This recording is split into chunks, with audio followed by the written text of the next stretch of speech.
या देवी सर्वभूतेषु शक्तिरूपेण समस्थिता नमस्तस्यै नमस्तस्यै नमस्तस्यै नमो नमः। जय माता दी। आप सभी को नवरात्रि की हार्दिक शुभकामना। नमस्कार, मैं हूँ एस्ट्रोलॉजर कृष्णा शर्मा। आप सबका बहुत बहुत स्वागत है मेरा यूट्यूब चैनल ज्योतिष टॉक। मेरे चैनल को सब्सक्राइब करना, लाइक करना, शेयर करना बिल्कुल ना भूलें। बेल आइकन जरूर दबा दीजिएगा, वीडियो की नोटिफिकेशन आपको प्राप्त हो जाएगी। साथ ही आपको ये भी बता दें कि आज हम जिस टॉपिक पे बात करने वाले हैं तो आप समझ ही गए होंगे कि वो टॉपिक क्या है। जी हाँ, वो टॉपिक यही है, माँ भगवती के नवरात्रि आ रहे हैं और वो नवरात्रि कब से प्रारंभ है। क्योंकि कई लोग सोच रहे हैं कि 1 अप्रैल को है, कई सोच रहे हैं कि 2 अप्रैल को है। तो कहीं ना कहीं लोगों में भ्रांति बनी हुई है, भ्रम बना हुआ है कि कब हम माँ भगवती के नवरात्रि की पूजा आराधना करें। तो उसी से संबंधित आज हम आपके साथ में जुड़े हैं और कहेंगे वीडियो के अंत तक हमारे साथ बने रहिए। अब चलिए बताते हैं। सबसे पहले ये बता दें, नवरात्रि जो प्रारंभ हो रही है वो 1 अप्रैल को प्रारंभ होगी, यानी कि जो तिथि प्रारंभ हो रही है। और तिथि जो प्रारंभ हो रही है वो 11:54 से प्रारंभ होगी। तो इसका मतलब 1 तारीख को नवरात्रि नहीं बनेगी, क्योंकि सनातन धर्म के अनुसार जो ब्रह्म मुहूर्त से तिथि लगती है उसी के अनुसार ही हम उस दिन को मानते हैं। यानी कि प्रतिपदा तिथि जो है कब मानी जाएगी? 2 अप्रैल को। 1 अप्रैल से तो लगेगी 11:54 से, और 2 अप्रैल को कब तक रहेगी? 11:57 तक। तो ऐसे में 2 अप्रैल से नवरात्रि का प्रथम दिन मनाया जाएगा। उस दिन माँ शैलपुत्री की पूजा आराधना होगी और कई लोग उस दिन व्रत अगर रखना चाहते हैं तो 2 अप्रैल को ही रखेंगे। तो कई लोगों के लिए ये नवरात्रि बहुत ज्यादा शुभ होती है। अब बात करते हैं कि हमें घट स्थापना करनी है। यदि घट स्थापना करनी है तो घट स्थापना के लिए मैं आपको बता दूं कि कई लोगों का ये रहता है कि हम घट स्थापना कर रहे हैं, कब करना चाहिए, कि हम अपनी मर्जी से कई लोग कर लेते हैं। तो मैं उनको यही बता देती हूँ कि घट स्थापना जब भी करें तो शुभ मुहूर्त में करेंगे। तो उसका मतलब ये हुआ कि आपने जो घट स्थापना की है वो माँ भगवती को समर्पित होती है। और यदि आप अलग समय पे करते हैं तो उसका प्रभाव आपको नहीं प्राप्त हो पाता। आप मात्र एक घट रख देते हैं और उसकी स्थापना कर देते हैं, उसका मगर जो प्रभाव है, जो सकारात्मक प्रभाव है, वो नहीं आपको प्राप्त हो पाता। और यहाँ हम घट स्थापना का अगर शुभ मुहूर्त की बात करते हैं तो देखिए, अलग अलग तिथि में हमने यहाँ पर, जैसे हम पंचांग के अनुसार मैंने यहाँ पर अलग अलग तिथि के अनुसार यहाँ जो है सुबह का जो समय रहेगा, एक तो कहीं 6:10 से है तो कहीं पर 6:22 से है। तो ये जो है कि आप 6:10 से प्रारंभ कर सकते हैं। 8:31 तक का समय जो है बेहद शुभ रहेगा घट स्थापना के लिए। अब ये हो जाता है कि कई लोग जो होते हैं कि समय नहीं मिल पाता है, मंदिर की पूजा साफ सफाई करते करते उनको लगता है कि उसी दिन ही करते, मगर मैं तो कहूंगी कि आप 1 अप्रैल को ही कर लीजिए तो अच्छा रहेगा। तो साफ सफाई करते करते उनको देर हो जाती है, विलम्ब हो जाता, पूजा का सामान एकत्र करने में विलम्ब हो जाता है। तो आपको अभिजीत मुहूर्त का जो समय होता है, जिसमें जो है सबसे, इसको हम कहते हैं शुभ योग माना जाता है, तो उसमें जो है आप 12:08 का समय रहेगा। 12:08 से लेके 12:57 तक का जो समय है वो बेहद उत्तम रहेगा। उस दौरान आप जो है घट स्थापना करते हैं तो माँ भगवती की कृपा आपके ऊपर बनती है। यानी कि जो मैंने सुबह का समय बताया और अभिजीत मुहूर्त का, आप जिस मनोकामना से, जिस इच्छा से माँ भगवती का व्रत करना चाहते हैं, माँ भगवती के आगमन के हेतु आपने अपने घर में जो घट स्थापना की है, तो माँ भगवती का आगमन होता है। अब यहाँ पे मैं आपको बता दूं कि उस दिन जानते हैं बहुत सारे शुभ योग बन रहे हैं। सबसे पहले मकर राशि में शनि देव बैठे हुए हैं और मंगल उच्च के होके बैठे हैं। तो यहाँ पर बहुत अच्छा शुभ और मंगलकारी योग तो बन जाता है। और इसके अलावा रवि पुष्प नक्षत्र के साथ सर्वदा सिद्धि योग भी बन रहा है, रवि योग भी बन रहा है, शनिवार का दिन भी है। और ऐसे में शनि देव किसमें बैठे हैं? मकर राशि में, तो और भी ज्यादा उत्तम हो जाता है। शनि देव की कृपा भी आपके ऊपर बनती है। जिनके 7.5 जिनके ऊपर ढैया चल रही है वो जरूर व्रत रखें। इसके अलावा यहाँ ये बता दें, नवरात्रि के दौरान जो है कुंभ राशि में गुरु शुक्र का साथ रहेगा, एक साथ जो योग बना रहेगा।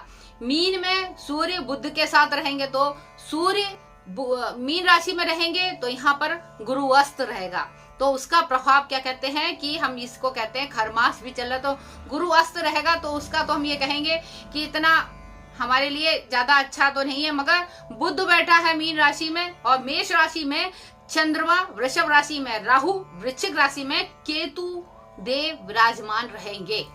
अब इस तरीके का जब योग बना हो और ऐसे में नवरात्रि पड़ रहा हो तो आप समझ सकते हैं कि नवरात्रि आपके लिए कितनी बेहद फलकारी और फलदायी और मंगलकारी रहेगी। मगर एक चीज आती है कि इस बार की नवरात्रि में कुछ चीजों का हम ये बता दें कि जो प्रभाव है वो क्या है, कि माता रानी किस पे आ रही है। सबसे पहले मैं बता दूं, माता रानी आ रही हैं घोड़े पे, और जब घोड़े पे माता रानी आती हैं तो उसका प्रभाव ये रहता है कि देश के लिए, सत्ता के लिए कहीं ना कहीं बेहद हानिकारक रहता है। सत्ता में उथल पुथल रहती है, और यहाँ पर क्या होता है कि आपस में एक तरीके से जो योग इस तरीके का जो बन रहा है इनके आने से, कि आप ये देखेंगे कि घोड़े पे जब माता रानी आई है तो क्या है कि देश विदेश में युद्ध की संभावना बढ़ जाती है, घरेलू युद्ध के प्रभाव भी बढ़ जाते हैं। ऐसी स्थिति बन सकती है।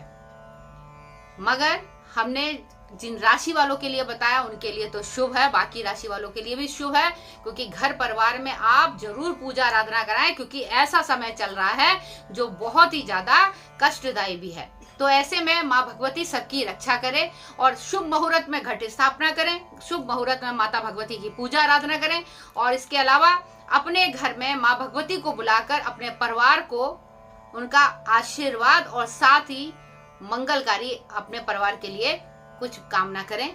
जो भी प्रार्थना आपको करनी है वो जरूर करें, आपकी जो भी इच्छा है वो पूरी करें। माँ भगवती सारी चीजें आपके लिए पूरी करेगी। अब पहला जो नवरात्रि शैलपुत्री माता का है, तो शैलपुत्री माता की पूजा आराधना आप करेंगे। उस दिन आप क्या करेंगे, उस दिन आप माँ भगवती को क्या भोग लगाएंगे, मैं अपना एक एक करके वीडियो आपके साथ एक एक नवरात्रि पे छोटा छोटा चाहे बनाएंगे, शॉर्ट वीडियो बनाएंगे, वो आपके साथ शेयर करते रहेंगे। हमें जब अब एक चीज और मैं बता दूं कि इस नवरात्रि को हम इसलिए खास मानते हैं क्योंकि चैती नवरात्रि का एक विशेष अपने आप में महत्व रहता है, क्योंकि इस दौरान इसको हम कहते हैं जो है रामनवमी भी बनाते हैं। तो रामनवमी कैसे बनती है, इसमें क्या है, भगवान श्री राम का जन्म होता है, जो बताया गया है शास्त्र के अनुसार कि ये वही नवरात्रि है। इस नवरात्रि में माँ भगवती की जो नवरात्रि आ रही है इसमें श्री राम का जन्म हुआ था। इसके अलावा ये भी कहते हैं कि भगवान विष्णु का एक और अवतार था, यानी कि जिसे हम कहेंगे मत्स्य अवतार। तो ये दो अवतार इसी चैती नवरात्रि में उन्होंने धारण किए थे भगवान विष्णु ने, इसलिए इसका बहुत ज्यादा महत्व बन जाता है। इसके अलावा इस नवरात्रि में कहते हैं कि हिंदू धर्म के अनुसार अगर हम देखते हैं कि सबसे जो शुभ चीज है वो क्या है कि नवरात्रि में नव वर्ष की शुरुआत मानी जाती है। कहते हैं इसी दिन से, जो हिंदी कैलेंडर के हिसाब से नवरात्रि में हम लोग नव वर्ष बनाते हैं और हमारे लिए बहुत शुभ भी रहता है। सृष्टि का निर्माण भी इसी दिन हुआ था, इसीलिए चैती नवरात्रि का बहुत ज्यादा महत्व रहता है और नव वर्ष भी प्रारंभ हो जाता है। तो इसीलिए इस नवरात्रि का विशेष जो है हम कहते हैं महत्व होता है। अब ये होता है कि अगर हम पूजा आराधना कर रहे हैं तो माँ भगवती की पूजा आराधना में बहुत सारी चीजों का आपको ध्यान रखना पड़ेगा। कैसे कि हम क्या क्या कर रहे हैं। घट स्थापना जब आप कर रहे हैं, कोशिश पहले मैं आपको एक चीज बता दूं, आप जब माँ भगवती के लिए आसन बिछा रहे हैं तो उसके लिए या तो अलग से बिछाइए, या आपका जहाँ मंदिर बना है वहां पे भी कर सकते हैं। तो जो भी आप वहां पर आसन बिछा रहे हैं या अलग से चौकी रखी है तो वहां पर आपने साफ सफाई करके वहां पर लाल रंग का आपने वस्त्र बिछाना है, जिसे हम कहते हैं कंद का कपड़ा। उसके बाद उसके ऊपर आपने अक्षत रखना है। अक्षत से जो है क्या है, आपने अष्टदल बनाना है। इसके ऊपर आपने जल का पात्र रखना है, या फिर आप जो है जौ का जो पात्र होता है पहले वो रख दीजिए, उसके ऊपर जो है आप जल का पात्र रख दीजिए। वो भी जब आप जल का पात्र रख रहे हो तो एक ही बार रखेंगे, कि जब आपने जल का जो मिट्टी का पात्र रखा है, कई लोग स्टील का रख देते हैं, अलग अलग तरीका होता है, आप जो है मिट्टी का रखें तो बेहतर रहेगा, क्योंकि शुद्ध मिट्टी का बहुत ज्यादा विशेष माना जाता है। जो तो आपने बीज दिए, अपने अलग से एक जो सिंपल सा जो कलश होता है, बर्तन होता है मिट्टी का, उसमें उसके बाद जैसे अष्टदल बना के उसके ऊपर आपने वो रखा, फिर इसके बाद उस कलश रखा, और उसके बाद उसमें जल में थोड़ा सा गंगा जल मिला दीजिए। अब ये सारी चीजें करने के बाद आपने कलश के ऊपर स्वास्तिक बना देना है। स्वास्तिक बना के उसके बाद उस जल में सभी देवी देवताओं का आपने आह्वान करना है। कलश स्थापना के समय उस कलश पे आपको अक्षत के साथ साथ थोड़ा अक्षत है, पूजा वाली सुपारी है, और कलावा लेके उसके ऊपर 3 बार या 7 बार आपने लपेट देना है। आम के पत्ते 7 हो या फिर 11 हो, तो आप 7, 11 या 9 ऐसे पत्ते आप रख सकते हैं। ये रखने के बाद आपने उसके ऊपर क्या रखना है, जटा वाला जो नारियल है, उसमें जो भी आपने मनोकामना के अनुसार उसमें दक्षिणा उसमें लपेट के, और जो पूजा वाली सुपारी है, थोड़े से चावल है, और लौंग है, और कपूर है, अपनी जो भी इच्छा है वो बोलकर आप एक सिक्का तो उसमें जल में डाल देंगे, सभी भगवानों का आह्वान करके, देवी देवताओं का, वरुण देवता का, और उसके बाद जलदेव का, सबका।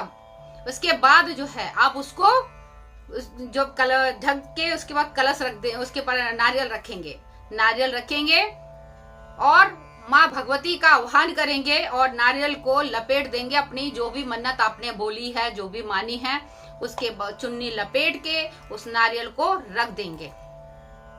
अब धूप दीप जलाकर कलश की पूजा आराधना करेंगे, माँ भगवती की पूजा आराधना करेंगे। अब आपको करना क्या है कि हर रोज एक छोटी कन्या अपने घर में बुलाइए, और उसको भोजन मीठा जरूर कुछ खिलाइए। खीर खिला सकते हैं, हलवा खिला सकते हैं। और इस बार का जो हम कह रहे हैं कि शनिवार के दिन जो नवरात्रि पड़ रहा है, उसमें विशेष जो आपको प्रसाद चढ़ाना है वो है चने का, क्योंकि शनिदेव का दिन है। चने का प्रसाद चढ़ाना, आपके शत्रुओं का नाश होता है। और उस दिन जो है चने का प्रसाद आप घर में बनाइए, माँ भगवती को भोग लगाइए, साथ ही सभी में वितरित करिए। जो लोग व्रत कर रहे हैं वो नहीं खाएं, बाकी जो है सभी में वितरित करिए।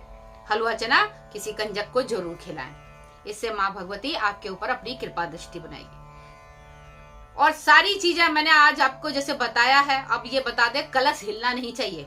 कई लोग कलश हिला देते हैं, तो कलश एक बार रखने के बाद हिलाइए मत, क्योंकि अगर आपने हिलाया तो ये सोच लीजिए कहीं ना कहीं आपकी जो मनोकामना है वो अधूरी रह जाती है, विलंब होता है। तो उसको बिल्कुल छेड़ने की जरूरत नहीं है। आपने अपने घर में अखंड ज्योत अगर जला रहे हैं, घर में अगर और भी परिवार के सदस्य हैं, तो आप अखंड ज्योत जला सकते हैं। अन्यथा जो है सुबह शाम आपको ज्योत जलाना है, जब तक आप हो घर के अंदर। वरना जो है आप सिर्फ सिंपल अगर जैसे ज्योत जलती है आरती करते हैं वैसे कर सकते हैं। अखंड ज्योत में उसका ध्यान रखना बेहद जरूरी है। उसको अकेला नहीं छोड़ते, क्योंकि आपने माँ भगवती का आह्वान करा, उनको घर में बुलाया है। जब किसी मेहमान को घर में बुलाते हैं तो उसको अकेला नहीं छोड़ते हैं। उस घर में आप जो है मंगल गीत गाइए, या अगर खुद नहीं गाते तो क्या है, घर में कीर्तन वगैरह करवाइए। नहीं तो जो है आप आजकल तो म्यूजिक वैसे चलता रहता है, माता रानी के भगवती के भजन सुनना जरूरी है। और परिवार में अगर सभी हैं, अखंड ज्योत का ध्यान रख सकते हैं, शुद्धता के साथ रख सकते हैं तो जलाइएगा। अन्यथा जो है आप सुबह शाम दीपक जलाइए, और माँ भगवती को भोग जरूर लगाइएगा। जैसे कि किसी मेहमान को आप भोग लगाते हैं सुबह, फिर दोपहर में, फिर शाम को, फिर रात्रि में। इस तरीके से करना है आपको। और बाकी क्या क्या करना है, सारी चीजें मैं एक एक करके अपने वीडियो के जरिए माध्यम से आपको बताती रहूंगी। मेरा अगर वीडियो आपको अच्छा लगे तो आप जो है कमेंट्स बॉक्स में लिखकर जरूर बताइएगा, और लाइक जरूर कर दीजिएगा, और वो तक शेयर भी कर दीजिएगा। जो नए सब्सक्राइबर है सब्सक्राइब कीजिए, और बेल आइकॉन जरूर दबा दीजिएगा। आज के लिए बस इतना ही। माँ भगवती आप सभी के ऊपर अपनी कृपा बना के रखे। मुझे दें इजाजत। हर हर महादेव।